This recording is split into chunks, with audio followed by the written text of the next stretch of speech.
10. Kissing a cottonmouth. A man in Florida made a grave error back in 2015 when he tried to make out with a cottonmouth snake. His name is Austin Hatfield from Wamama, and he was sent to the hospital after a kiss with a cottonmouth went terribly wrong and caused his mouth to swell up and his face to balloon as if he had just had an allergic reaction. According to his friends, Hatfield had captured the snake at his girlfriend's place a few days before and had been keeping it trapped inside of a pillowcase. He would take the snake out of the pillowcase, give it a kiss on the top of its head to show off to his buddies, then put it back in the pillowcase. But on this fateful Saturday afternoon, the snake struck back. Austin's friend Jason, who witnessed the attack, said the snake attached itself directly to his face. Austin literally had to rip the serpent out of his skin, then throw it on the ground. Before even a full minute passed, he was already swelling up dangerously. Austin was quickly taken to the Tampa General Hospital, where doctors found him in critical condition. Luckily, hospitals in Florida are used to taking care of snakebite victims. So with enough anti-venom, Austin went on to make a full recovery. Though of course, it was a horribly painful recovery and an experience he'll likely never forget. 9. Lacing the food. A woman in Florida got married in February of 2022, but she didn't want to have a boring wedding, and so she teamed up with a caterer to spike the food. They laced all the food being served at the wedding with marijuana. This included baked goods laced with marijuana, lasagna stuffed full of weed, and all the other edibles that were laid out for the guests. The biggest issue here was that the guests didn't know the food was laced. Before the happy day was over, roughly 20 people found themselves unwantedly affected by drugs and phoning 911. People thought they were having heart attacks. Some puked all over the floor, and people were screaming for their relatives to take them to the hospital. It was absolute pandemonium, and when the police showed up, bride Danya Glenny denied that she had anything to do with the mass poisoning at her wedding. When the cops tried to question the catering crew, they found they had already ditched the venue. Still, there were some extremely angry attendees, and the cops were forced to make a big investigation out of it. They took samples from the lasagna, from the alcoholic pudding shots, and even from the brownies. They found everything to have been laced and made the connection between the bride and the catering company, Jocelyn's Southern Kitchen. The bride was then arrested, as was the boss of the caterers, and each was charged with tampering, delivery of marijuana, and negligence. As for the motive, we still have no idea why the bride purposely ruined her own wedding by getting all her guests high. 8. Failed prison escape. In August of 2019, a man was discovered dead in his prison cell after a botched escape attempt. His name was Clauvino da Silva, and he was busted trying to slip out of a prison complex in Rio de Janeiro, Brazil, disguised as a woman. This man was in prison for drug trafficking and had been sentenced to 73 years and 10 months. In other words, his entire life. And so he devised an escape plan involving his 19-year-old daughter. When it was visiting time at the jail, he had his daughter come in to see him. When visiting hours were over, he then tried to walk out of the prison disguised as his daughter, dressed in girl's clothes with a wig on, some glasses, and a really poorly done silicone mask. It would have worked, too, except for the fact that he was so nervous. because, according to authorities at the prison, they had just about let him walk free in his ridiculous disguise. The issue was that the inmate was acting a little jittery, which prompted the authorities to take a closer look. That was when they realized it wasn't a young girl at all, but a 40-something-year-old man in a wig. Even more interesting is the fact that Da Silva had a history of failed escape attempts. He tried to break out of a different prison in 2013 through the sewer system, but was quickly caught and thrown back into jail. 7. Dealing across the street. In 2013, a woman in Tuscaloosa was charged with selling marijuana. What made the case so bizarre was the fact that she was selling the drugs literally across the street from the Tuscaloosa Police Department.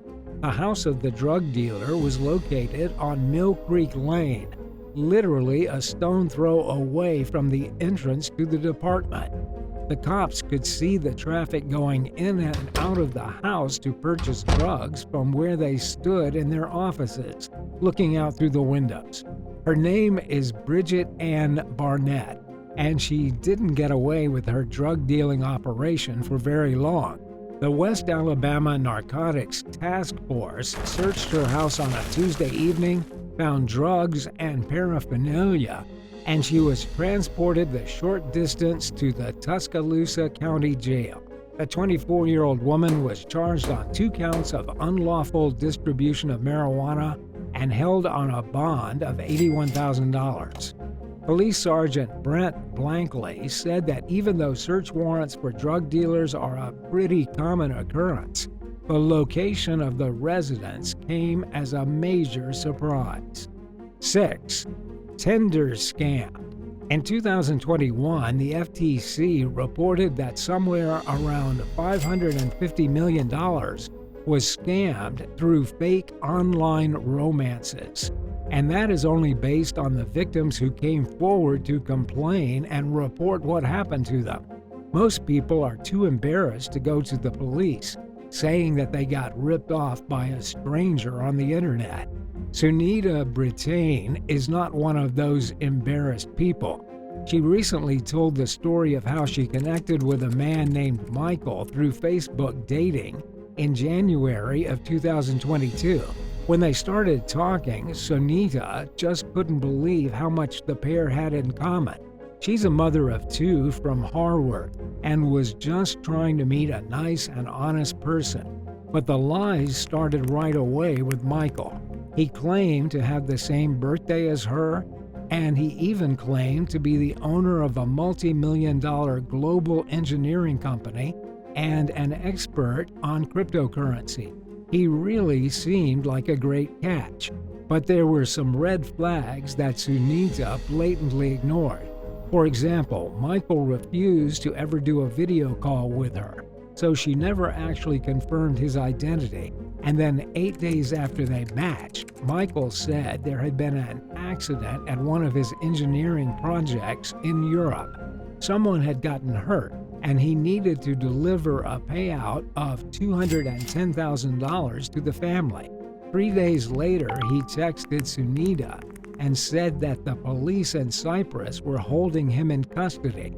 This is what the experts call a long and complicated con, something so elaborate that the victim doesn't feel like they're being victimized.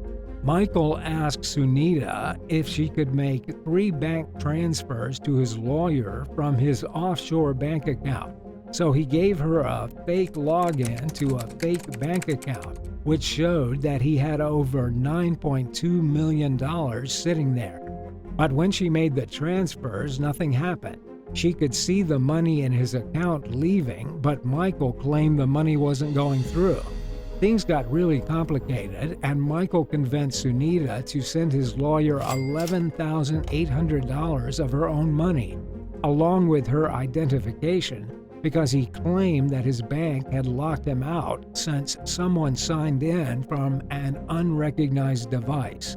In the end, Michael made $11,800, and Sunita realized the hard way that she had been scammed out of her entire life's savings.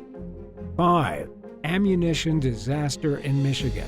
In 2022, a man had both his arms blown clean off by an explosion in the town of Warren, Michigan. It happened on June 11th at about 3:10 in the afternoon, with the victim left in critical condition and missing half his limbs. The explosion ripped apart the garage of the house, with a following fire engulfing the entire home. According to the state police, the man was working on some kind of explosive device when it blew up in his face. It was lucky nobody else was hurt considering the power of the explosion, and lucky the man didn't die instantly. Not even any of the other houses in the neighborhood suffered damage, although the victim's home went up like a gas leak explosion. It was not his first rodeo either. The man had already been under investigation before he blew up his home. He has a long criminal history revolving around the manufacturing of explosive items and the dealing of illegal weapons.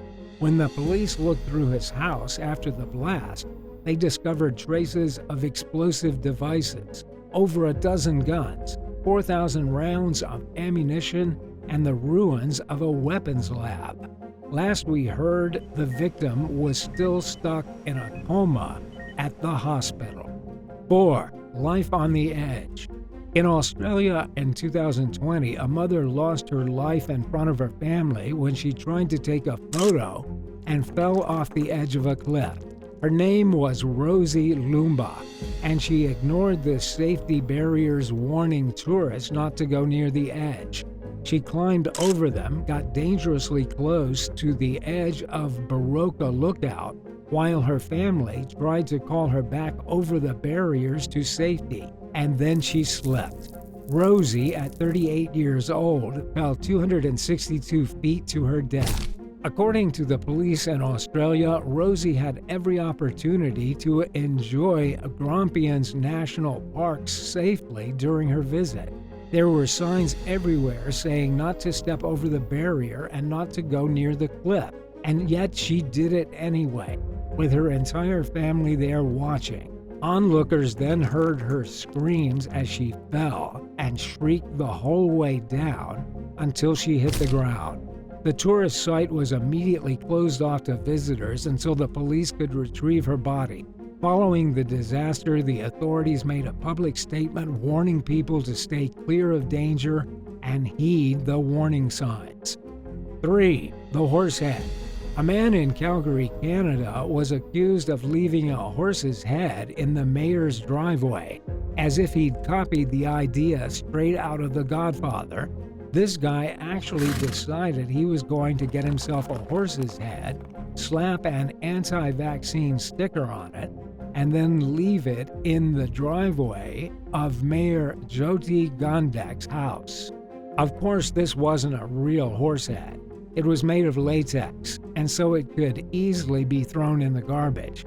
Still, the 43-year-old man responsible got into a whole lot more trouble than he had probably anticipated. He was charged with criminal harassment for walking up to the house at 3:30 in the morning on April 19, 2022, with a horse head tucked under his arm. He then laid it down on the driveway before getting into his vehicle and doing burnouts up and down the mayor's street. He thought he was sending a message to the mayor, but ended up being the one in handcuffs. 2. Trip to Death Valley. In June of 2022, David Kelleher took a journey to the Death Valley National Park. This is one of the hottest places on the entire planet, which is especially true in the summer. But this summer was by far one of the worst, since there was a heat wave that caused temperatures in the area to spike up to around 122 degrees Fahrenheit. And yet, in the middle of a deadly heat wave and a scorching desert, David Kelleher decided to be a tourist. He came out from Huntington Beach, arrived in Death Valley on the morning of June 8th, and parked his vehicle at Zabriskie Point. That was when it was discovered by a park ranger. 3 days later, the same ranger noticed the exact same vehicle again and realized something awful had probably happened. An investigation was started, and the rangers learned that David had been given a citation on May 30th for driving off-road.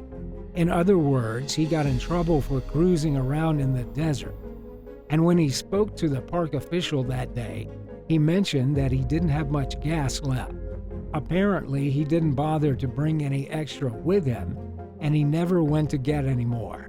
His body was found 6 days later about a mile from his vehicle, lying beside California Highway 190, obscured by a mesquite tree. It seems that David burned all his gas driving through the desert, struck out on foot in the blazing heat to try and get more, and then died on the side of the road because he had no water. 1. Colon cleanser. Denise Hernandez pleaded guilty in March of 2022 to 2 counts of assault causing bodily injury. Her guilty plea came after she was arrested for serving her employees colon cleanser, which she had disguised as energy drinks. She was arrested in June of 2021 for spiking her employees' drinks with absolutely no knowledge of their medical conditions. Denise Hernandez, who had been a Texas elections administrator in Smith County, presented 2 of her employees with cups filled with a mysterious pink substance. She told them that it was an energy drink called Spark, but after they drank it, she began to sing, "You just drank colon cleanser," while mocking her employees, who fell down in almost immediate pain. The employees came forward with what Hernandez had done, calling her a bully. She ended up losing her job, having to go through court, and getting publicly shamed, all because of a bad prank and an unwanted cleanse. Thanks for watching. Would you rather get scammed on Tinder or wake up with a horse head in your driveway? Let us know in the comments, and remember to hit subscribe and come back soon for another awesome video.